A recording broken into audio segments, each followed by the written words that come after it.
the main sort of heart of the question that we like to ask is, what are you most passionate about to share with the world? What is the message of your belief and your values? What should the audience? God is love, and those who live in love live in God, and God lives in them.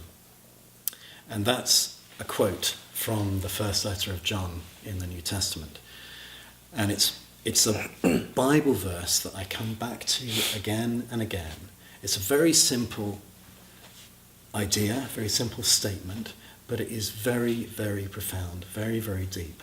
God is love. And therefore what that means is whatever we say about God, whatever we believe about God, whatever we think about God, whatever our theology is, it's only when we experience love, human love, when we give love, when we receive love, that we are in touch with the divine. And put it another way round, it's that universal experience of human love that brings us into contact with the divine. Like God is around us everywhere. God is present at all times and in all places. But it's when we experience human love that the divine, we experience that touch of the divine. And so everything else flows from that. Those who live in love live in God, and God lives in them. So there's a sense in which all of us are living in God, those of us who live in love. And as I say, human love is a universal experience. Sadly, people often act not in love, and sometimes love is eclipsed. But I think every human being needs love, needs to receive love, and needs to be able to express love. And perhaps the reason why sometimes people don't express love is because they haven't received it, or they're not receiving it. They may have received it, but somehow, something's gone wrong in their lives. I don't want to oversimplify things, but I also want to, keep it clear that it's about love. And of course, love is an English word which has many, many meanings, and therefore when we talk about love, we have to define it a bit more clearly. The Greeks had a better idea. They had at least 5 words for love. And I'm sure other languages have many more words for love, because when I say, I don't know, I love Italian food, I mean something very different from I love my wife, and something different again from when I say I love God. There are different forms of love. So I guess when I say God is love, I'm talking about the kind of divine love that loves not in order to get anything in return, but simply that emanation of care and compassion and concern, that self-giving, sacrificial love. And if we all loved others, why would there be any violence? Why would there be any sin? Why would there be any robbery or war or injustice, oppression? If we really loved one another, if we were able to see one another and recognize God in that person, the image of God in them. If we are made in God's image, and the life that we live is God's life within us, then why would we harm one another? Absolutely. And so you say, what's at the heart of it all? In some ways it's very simple, but it's very profound. Absolutely. How would you describe how this message that you've just explained to us, how has it benefited you, yourself, throughout, your life, if you will? Oh, well, yeah. Well, I have received love, human love, from my mother, my father, my sisters, my brother, my friends, my wife, my children, my congregations. So I have been blessed by being loved. And there's a children's story that I really enjoy. I was going to say I love, but that would be using love in the more not profound sense. But it's a story that I enjoy very much. It's called The Velveteen Rabbit. I don't know if you've ever heard it. I can't say that I have. Okay. Yeah. Well, viewers can Google it themselves or go and buy the book. But basically, it's a children's story, and it's about toys in a nursery, because back in Victorian times, rich families, they would have a special room for the children. It was their nursery, it's where they played, and they would have a nanny who looked after them, that sort of. So that's the context. So there's these toys in the nursery, and they're magic toys because they can speak. And one of them is a velveteen rabbit, a toy rabbit made out of velveteen. And another toy is a skin horse, an old rocking horse that's worn and been played with for many, many years. And one day the velveteen rabbit asks the horse, how do you become real? Because the velveteen rabbit is aware that it's not a real rabbit, that it's just a toy rabbit. And so the velveteen rabbit says to the horse, how do you become real? And the horse says to the rabbit, well, you become real when a child loves you. And not just to play with, but really, really loves you. And it's a delightful passage in the book because it says,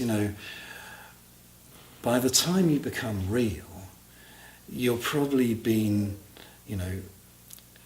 very worn out. You might be missing an eye. Your skin becomes very worn and threadbare. Basically looking very shabby.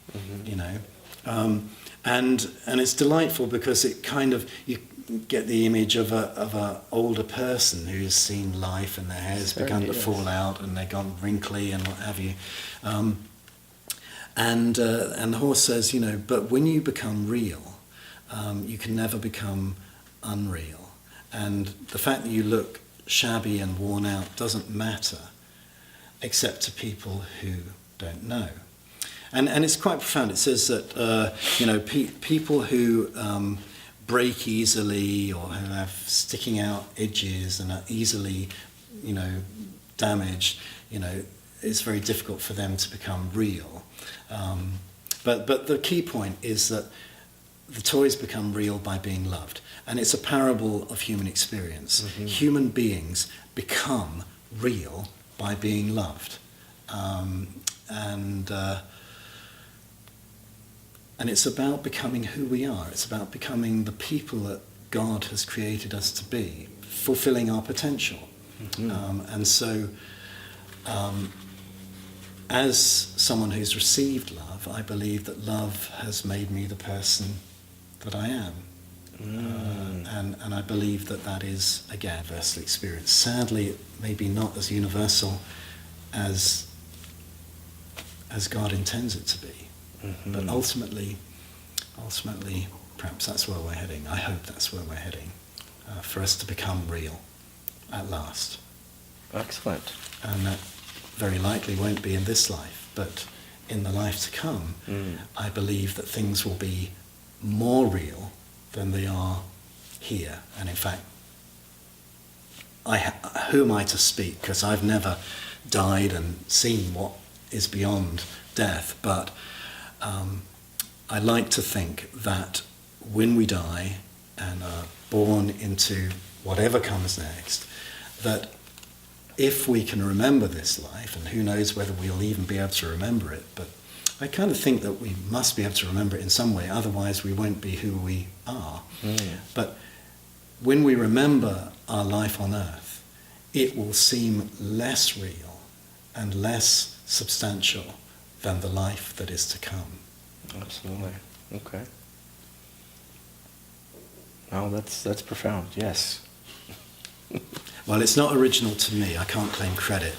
If you read C.S. Lewis's book, The Great Divorce, which is all about people who leave Earth and go to heaven, and this is the same C.S. Lewis, the Witch in the Wardrobe? That's right. Okay, yeah, absolutely, yeah. And The Lion, the Witch, and the Wardrobe and the Narnia series, again, they're children's stories, but they're not really children's stories. They are actually parables about life, you know. And The Great Divorce is another book, not a children's story. And for example, the people go from Earth, from grey, black and white Earth, in a London bus, of course, to heaven. And when they get there, they find that they're the ones that are more ghostly. You know, we think of, you know, people who've died, they're the ghosts, you know, they can walk through walls and things like that. But actually, they find that they're the ones who are less substantial, you know, and that it's the ones who are in heaven already. And so when it rains in heaven, that's a serious problem, because you have these water pellets piercing you like pins and shooting through you. You know, and you think, oh, right, yeah, I get that. That's quite the image, yeah. Yeah. So I think I have two more questions, but I think we can kind of put them together and kind of, with regards to your message about God is love, how do you feel that this message can benefit others? And at the same time, after listening to this podcast and channel, if one is curious to learn more about your message, what would be the best avenue for inquiry?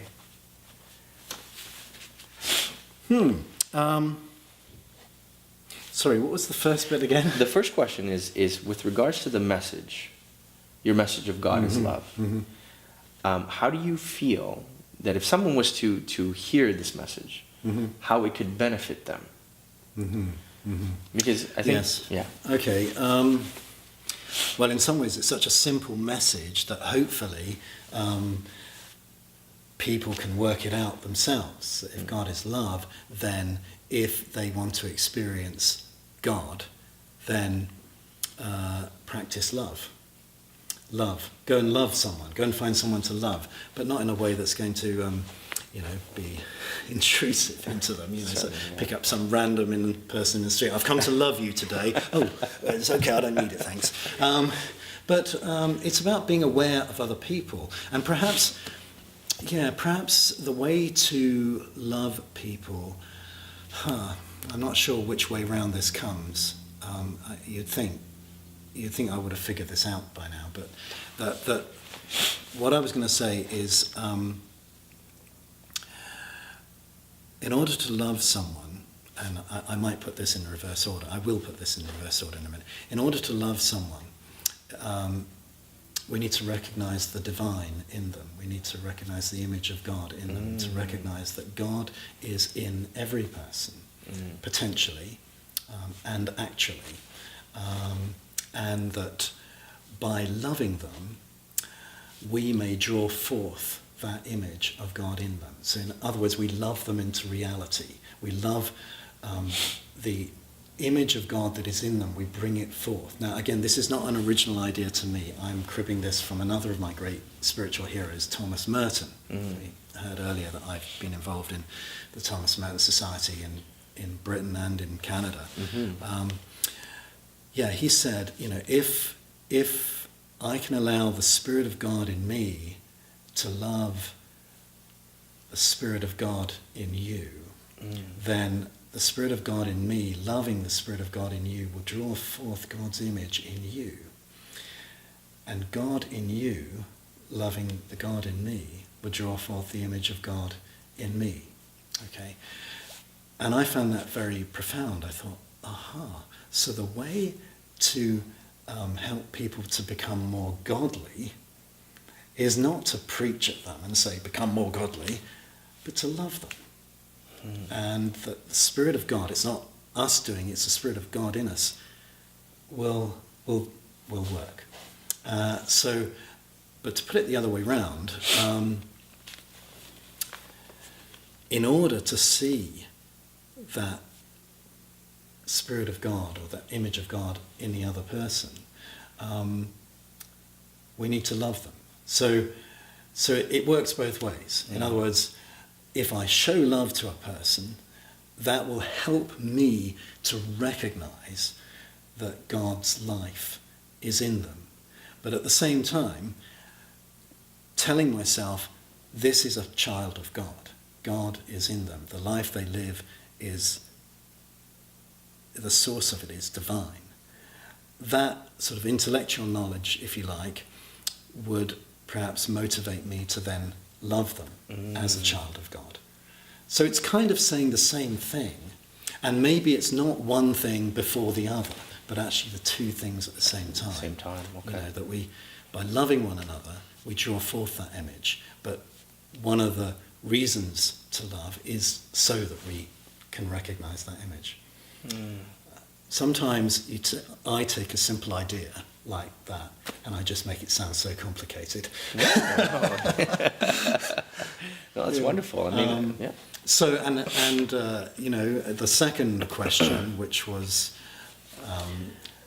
you know, once the audience listens to the podcast or the channel, if they're curious to learn more about what you've said, what is the best avenue for their inquiry? well, find someone to love.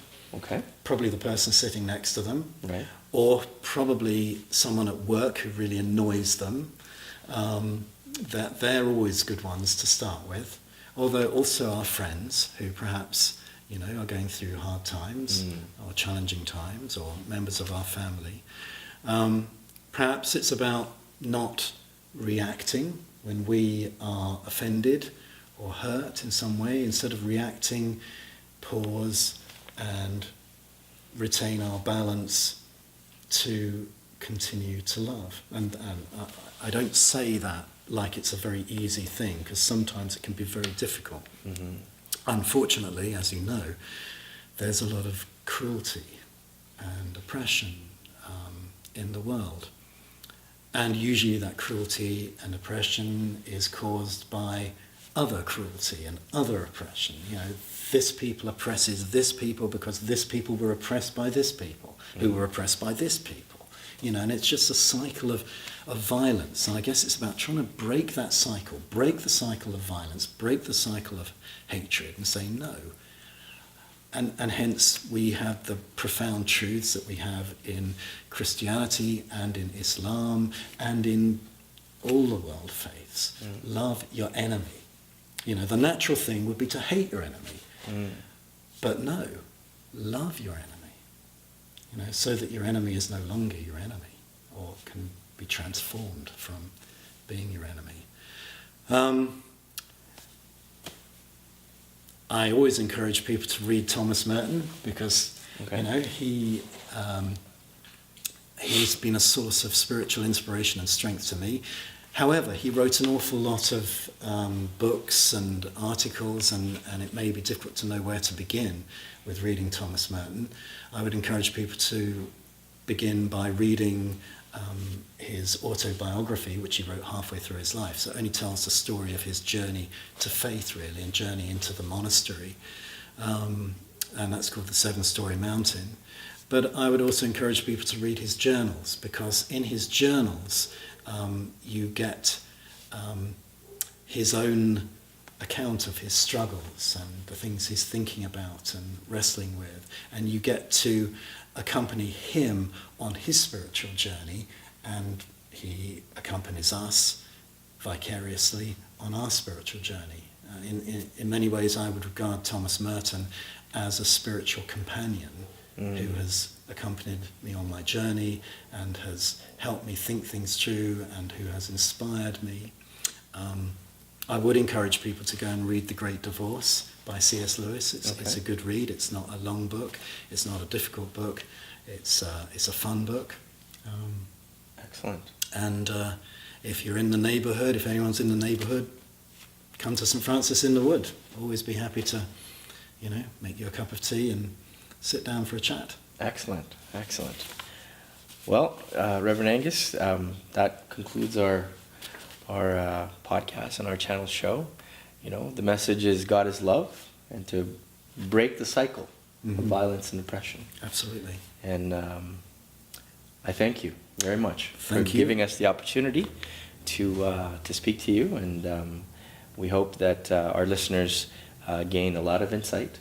And as we move forward, we just want to bring peace and spread peace, and thank you for being a part of that. Well, thank you very much for inviting me and including me. It's a pleasure and a privilege and a joy. Thank you. Thank you very much. That wraps us. To the second question, which is, where are you now in your path? I mean, it kind of ties into, yourself being a rector, priest, and in terms of obviously you're the rector of St. Francis-in-the-Wood. That's right. So what would you say is your main position, sort of daily? What do you do for the people daily here?